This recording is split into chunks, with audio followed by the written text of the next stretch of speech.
రేపే శుక్రవారం. రేపు శుక్రవారం రోజున ఉప్పు డబ్బాలో ఇది ఒక్కటి వెయ్యండి. అంతే.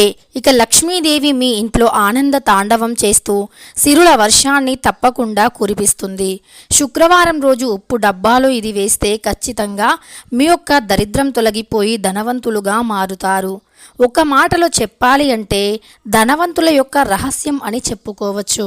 ఇక దరిద్రం తొలగిపోయి ధనాన్ని అదృష్టాన్ని మన వెంటే ఉంచుకోవాలి అంటే మర్చిపోకుండా రేపు శుక్రవారం రోజున కేవలం ఉప్పు డబ్బాలో ఇది ఒక్కటి వెయ్యండి. ఇది ఉప్పు డబ్బాలో వెయ్యడం వల్ల మన కష్టాలు అనేవి తొలగిపోతాయి. అదృష్టం మనల్ని వరిస్తుంది. దరిద్ర బాధలు తొలగిపోతాయి. సకల ఐశ్వర్యాలు లభిస్తాయి. కష్ట నష్టాల నుండి బయటికి వస్తారు. ఉప్పు అనేది లక్ష్మీదేవికి చాలా ఇష్టం. అందులో దొడ్డుప్పు అంటే మరీ ఇష్టం. దొడ్డుప్పు అనేది సముద్రం నుండి వస్తుంది.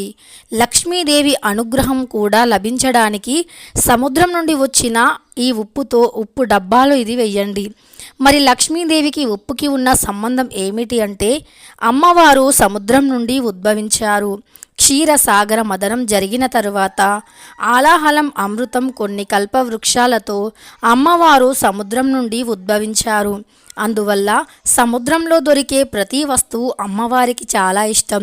సముద్రపు నీరు అన్నా, సముద్రంలో దొరికే గవ్వలు, గోమతి చక్రాలు, శంకు, చిన్న చిన్న రంగు రాళ్ళు లేదా తెల్లని రంగు రాళ్ళు లేదా అంటే రౌండ్గా ఉండే రాళ్ళు, ఇవి కూడా లక్ష్మీదేవికి ఇష్టం. అదేవిధంగా ఉప్పు కూడా సముద్రం నుండే వస్తుంది. దొడ్డుప్పు ఇది సైన్స్ పరంగా చూసుకున్నా, శాస్త్రపరంగా చూసుకున్నా ఈ ఉప్పు అనేది అత్యంత శక్తిని కలిగి ఉంటుంది. నెగిటివిటీని ఆకర్షించే గుణాన్ని కలిగి ఉంది. ధనాన్ని ఆకర్షించే శక్తిని కలిగి ఉంది. అందుకే ఉప్పు అనేది చాలా పవిత్రమైనటువంటిదిగా పరిగణించబడింది.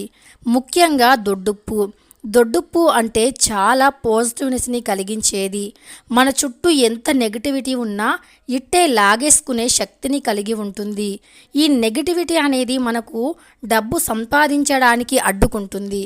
అంటే సంపాదించిన సొమ్ము చేతిలో నిలవకుండా చేయటం కానీ, లేదా డబ్బు సంపాదించకుండా లేజీనెస్ని కలిగించటం కానీ, పనుల్లో ఆటంకాలు కలిగించటం కానీ, మన మనస్సు శ్రద్ధగా ఒక పని మీద అంకితం చేయకుండా ఇతర వేరే ఆలోచనలో పడి మన యొక్క పనిని మనం మర్చిపోవడానికి కారణమవుతుంది.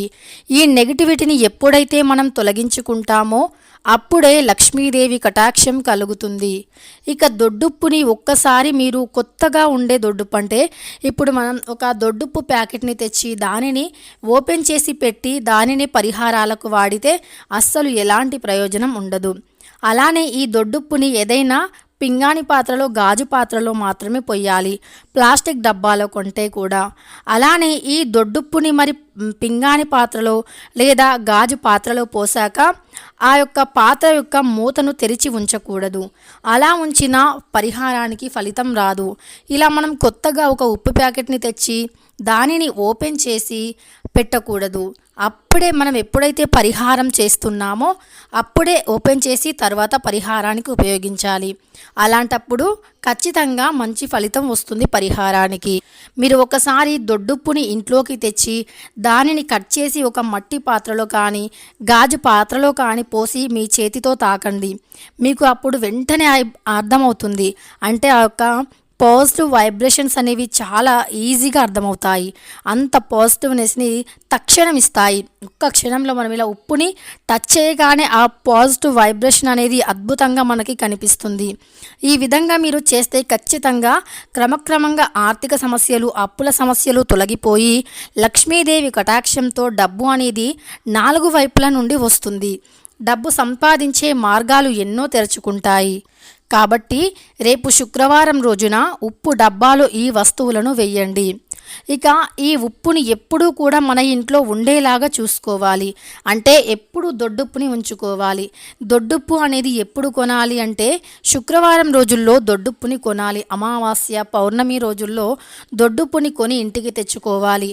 అలానే మనకు ఎప్పుడైతే మొదటి సంపాదన వస్తుందో అంటే మనం నెలంతా కష్టపడిన తర్వాత సాలరీ వస్తుంది కదా, ఆ మొట్టమొదటి సాలరీతో అంటే సాలరీ వచ్చాక మొదటగా మనం డబ్బుని అంటే ఖర్చు పెడుతూ ఉంటాం కదా, అది అంటే అలా ఖర్చు పెట్టే సమయంలో ముందుగా దొడ్డుప్పుని కొని ఇంటికి తెచ్చుకొని మిగతా ఖర్చులు పెట్టుకోవటం వల్ల మీ డబ్బు అంతకంతా పెరుగుతుంది. మీకు ప్రమోషన్ రావటం కానీ లేదా వృధా ఖర్చులు మనం మొట్టమొదటిగా సాలరీ వచ్చినప్పుడు ఆ సాలరీతో దొడ్డుప్పుని కొని ఇంట్లోకి తెచ్చుకోవటం కానీ ఇంట్లో పెట్టుకొని వాడుకోవటం కానీ చేస్తూ ఉండాలి. ఇలా ప్రతిసారి మొదటి సాలరీ అంటే సాలరీ వచ్చినప్పుడు ప్రతిసారి ఆ మొదటి జీతం అంటే డబ్బుని ఖర్చు పెడతాం కదా, అలా మొదటి ఖర్చు అనేది ఉప్పుని కొనటానికి పెట్టాలి. ఇలా చేస్తే ఖచ్చితంగా మంచిగా మీ యొక్క సంపాదన పెరుగుతుంది. అంతకంతా ఇక మీ సంపాదన పెరుగుతూనే వస్తుంది. ఇవి చాలా సత్యాలు, ఎక్స్పీరియన్స్తో చెబుతున్నటువంటి మాటలు. ఎందుకంటే ఈ విధంగా చేస్తే ఖచ్చితంగా మీ యొక్క అదృష్టం అనేది మారుతుంది. మీకు డబ్బు అంతకంతా పెరుగుతూ వస్తుంది. ఇక ఈ విధంగా ఉప్పుని ఇంట్లోకి తెచ్చుకుంటే లక్ష్మీదేవి ఖచ్చితంగా అనుగ్రహిస్తుంది. తరువాత ఇంట్లో ఎప్పుడు కూడా దొడ్డుప్పుని వాడుతూ ఉండాలి. దొడ్డుప్పుని ఇంట్లో ఎప్పుడు ఉంచుకోవాలి. ఇలా ఇంట్లో దొడ్డుప్పుని ఉంచుకొని ఏదైనా గాజు పాత్ర కానీ మట్టి పాత్ర కానీ తీసుకొని అందులో ఎప్పుడు దొడ్డుప్పుని పోసి అలా మట్టి బౌల్ని కానీ గాజు బౌల్ని కానీ తీసుకొని అందులో దొడ్డుప్పుని పోసి లవంగాలను వేసి లేదా యాలకులను వేసి దానిని 15 రోజుల పాటు ఏదైనా అంటే ఎవరు చూడకుండా అంటే అందరి కన్ను పడితే ఇక దానికి ఫలితం ఉండదు. కాబట్టి ఏదైనా సోఫా కింద కానీ బీరువా కింద కానీ తలుపు చాటుకి కానీ పెట్టి 15 రోజుల పాటు అలానే వదిలేయాలి. ఇలా వదిలేసిన తర్వాత ఆ ఉప్పు అనేది కొద్దిగా రంగు మారుతుంది. అలా రంగు మారాక ఆ ఉప్పుని తీసి ఎవరు తొక్కని ప్రదేశంలో వేయాలి. అందులో వేసిన లవంగాలు కానీ యాలకులు కానీ అంటే ఏదైనా ఇత్తడి గిన్నె కానీ ఏదైనా ఒక గిన్నెను కానీ మట్టి పాత్రను కానీ తీసుకొని అందులో కర్పూరం బిళ్ళలతో వెలిగించండి. ఇలా అవి కాలుతున్నప్పుడు మన ఇంట్లో ఉన్న నెగిటివిటీ కూడా పొగ బూడిద రూపంలో బయటికి వెళ్ళిపోతుంది. అంతేకాదు అలా కాలగా వచ్చిన బూడిదను ఒక చిన్న గొయ్యిలా తీసి ఆ గొయ్యిలో పాతి పెట్టాలి. ఆ పొగ రూపంలో కష్టాలు దరిద్రాలు నెగిటివ్ ఎనర్జీ బయటికి వెళ్ళిపోతుంది. ఇక మన ఇంట్లో ఉండే దరిద్రం తొలగిపోతుంది. ఆ ఉప్పుని ఎవరు తొక్కని ప్రదేశంలో పొయ్యాలి. ఇలా చేస్తే ఖచ్చితంగా కష్టాలు తొలగిపోతాయి.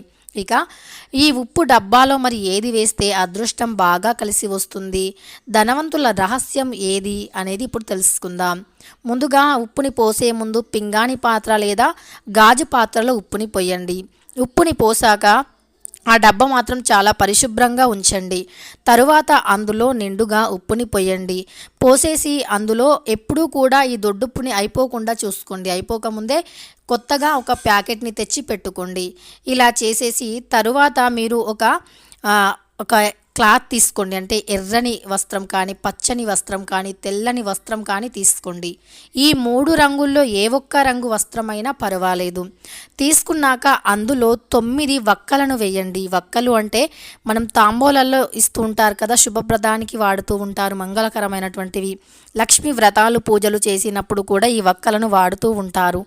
ఈ వక్కలను 9 తీసుకొని వేయండి. 9 వక్కలు వేశాక అందులో ఒక వెండి నాణెం కానీ లేదా చిన్న బంగారం ముక్క, ఒక ముక్కు పుడకైనా లేదా చిన్న బంగారం ముక్క ఉంటే దానిని వేయండి. ఒకవేళ బంగారం ముక్క లేనివారు వెండి కాయిన్ వేయండి లేదా రాగి కాయిన్ వేయండి. ఈ వెండి రాగి కాయిన్స్ కూడా అందుబాటులో లేనివారు ₹1 కాయిన్ అయినా వేయవచ్చు. అలా పసుపు రంగు లేదా తెలుపు రంగు లేదా ఎరుపు రంగు వస్త్రాన్ని తీసుకోండి. ఆ తర్వాత 9 వక్కలను వేయండి. అలా వేశాక వెండికాయను అలానే బంగారం లేదా రాగి నాణెం ఇవేవి లేకపోతే ₹1 కాయిన్ని వేయండి. అలా వేసేసి అందులోనే కొద్దిగా పచ్చ కర్పూరం వేయండి. ఈ కర్పూరం కూడా లక్ష్మీదేవికి చాలా ఇష్టం, ధనాన్ని ఆకర్షిస్తుంది. లక్ష్మీదేవి విష్ణుమూర్తుల అనుగ్రహాన్ని పొందటానికి ఉపయోగపడుతుంది పచ్చ కర్పూరం. పాజిటివ్నెస్ని కలిగిస్తుంది పచ్చ కర్పూరం. కాబట్టి పచ్చ కర్పూరాన్ని కూడా వేసేసి చిన్నగా మూటలాగా కట్టండి. అలా కట్టేశాక ఆ మూటని రాళ్ళ ఉప్పుని కొద్దిగా అటు ఇటు అని అందులో పెట్టేసి పైనుండి ఉప్పుని అంటే కప్పేయండి. ఇక అలా కప్పేసిన ఆ ఉప్పుని వంటల్లోకి మీరు ఎలాంటి సందేహం లేకుండా వాడుకోవచ్చు. వంటల్లోకి కూడా ఆ ఉప్పుని వాడుకోవచ్చు. మరి ఈ మూటను ఎప్పుడు తీయాలి, ఎక్కడ వెయ్యాలి, ఏం చేయాలి అనే సందేహం ప్రతి ఒక్కరికి కలుగుతూ ఉంటుంది కదా. ఇక ఉప్పు అయిపోతుంది అనే సమయంలో, పూర్తిగా అయిపోనివ్వకుండా ఉప్పు అయిపోతుంది అనే సమయంలో ఆ మూటను తీసి అందులో కొత్తగా ఉప్పుని పోసి ఆ మూటను మళ్ళీ అందులోనే వేయవచ్చు. ఇక మీకు ఏదైనా డిస్టర్బెన్స్ అనిపిస్తే, అంటే ఈ క్లాత్ బాగాలేదు, క్లాత్ కొద్దిగా అంటే తేమగా వచ్చింది, క్లాత్ని మార్చవచ్చా చేయవచ్చా అంటే మళ్ళీ అదే విధంగా మళ్ళీ శుక్రవారం రోజున మీరు ఆ క్లాతుని తీసి తరువాత అందులో ఉన్న వస్తువులన్నీ వేరే క్లాత్లో వేసి దానిని మళ్ళీ ఆ ఉప్పులో వేయవచ్చు. ఇలానే చేస్తూ ఉండాలి. ఎప్పుడు ఆ మూట అనేది అలానే ఉండాలి. ఒకవేళ ఇక మాకు అన్ని సమస్యలు తొలగిపోయాయి, ఇక మేము చాలా బాగున్నాము, ఇక మేము ఇందులో నుండి ఇది తీయవచ్చా అని అనుకుంటే గనక దానిని తీసేయవచ్చు. ఉప్పుని కడిగి మీరు డబ్బు దాచే అంటే ఆ రూపాయి కాయిన్ ఉంటుంది కదా, రూపాయి కాయిన్ని కడిగి డబ్బు దాచే ప్రదేశంలో దాచాలి. ఈ క్లాతు, ఒక్కలు, ఈ పచ్చకర్పూరం ఇవన్నీ కూడా ఎవరు తొక్కని ప్రదేశంలో వెయ్యాలి, లేదా పారే నీటిలో వెయ్యాలి, లేదా ఏదైనా కవర్లో వేసి ముడి వేసి దానిని డస్ట్బిన్లో వేసినా పర్వాలేదు. ఇలా చేస్తూ ఉంటే మీకు క్రమక్రమంగా ఆర్థిక సమస్యలు తొలగిపోయి లక్ష్మీదేవి కటాక్షం సులువుగా లభిస్తుంది. తెలుసుకున్నారు కదా. రేపు శుక్రవారం రోజున మనం ఉప్పు జాడీలో ఏది వేస్తే మన అదృష్టం అనేది మారుతుందో, మన అదృష్టం మన తలుపు తడుతుందో, దరిద్రం తొలగిపోతుందో, లక్ష్మీదేవి కటాక్షం సులువుగా లభిస్తుందో, ధనవంతుల యొక్క రహస్యం ఏమిటో అని వీడియో నచ్చితే లైక్ చేయడం మర్చిపోకండి. ఇలాంటి ఎన్నో వీడియోస్ కోసం ఛానల్ని తప్పకుండా సబ్స్క్రైబ్ చేయండి.